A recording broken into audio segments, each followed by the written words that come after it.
Joshua and the Israelites are almost in the promised country. They are on this side of the river Jordan, and on the other side, do you see that big city? It's Jericho. It has a wall all around the city. That wall is so thick that there are even houses on top of the wall. Then Joshua calls 2 men and says, "You need to go to Jericho as a spy. You need to look around and see how we can attack that city." It all needs to be done in secret.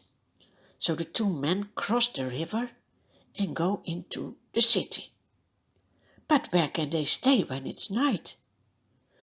They go to the house of a prostitute. Her name is Rahab. Her house is on the city wall.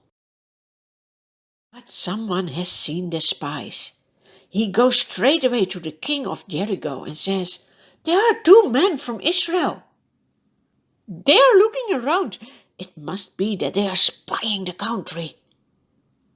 So the king sends a message to Rahab. "Bring out the men who came to you and entered your house, because they have to come to spy out the whole country." But Rahab had taken these men up to the roof and hidden them under the stalks of flax she had laid out on the roof. When the soldiers come to Rahab, she says, "Yes, the men came to me, but I didn't know where they had come from." When it was almost time that the gate would be closed from the city, they left.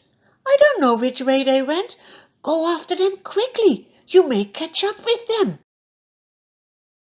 As quick as possible, the soldiers go into the direction of the river Jordan.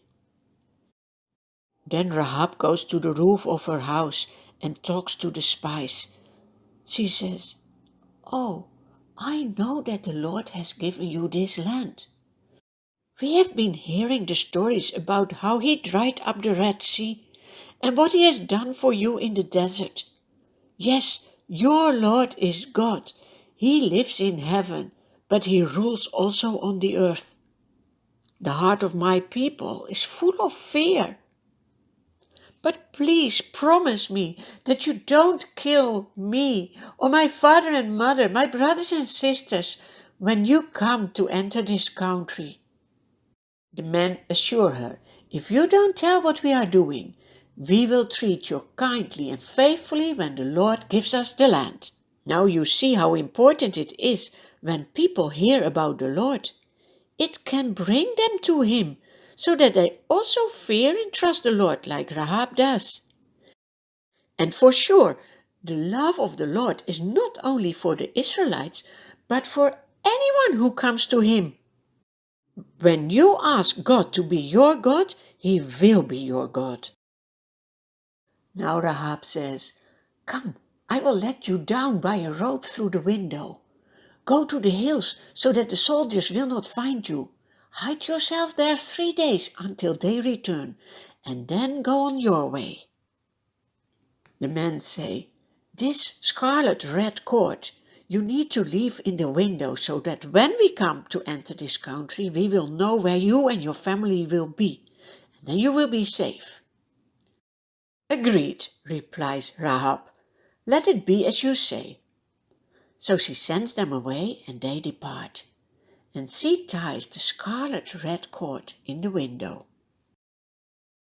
The spies are hiding themselves for 3 days in the hills. The soldiers are searching all along the road, but they couldn't find them. And then, they just returned without them. The 2 spies come back to Joshua, and they say, "The Lord has surely given the whole land into our hands. All the people are melting in fear because of us." For sure they will get the land, because God has promised that, and whatever God promises, he does.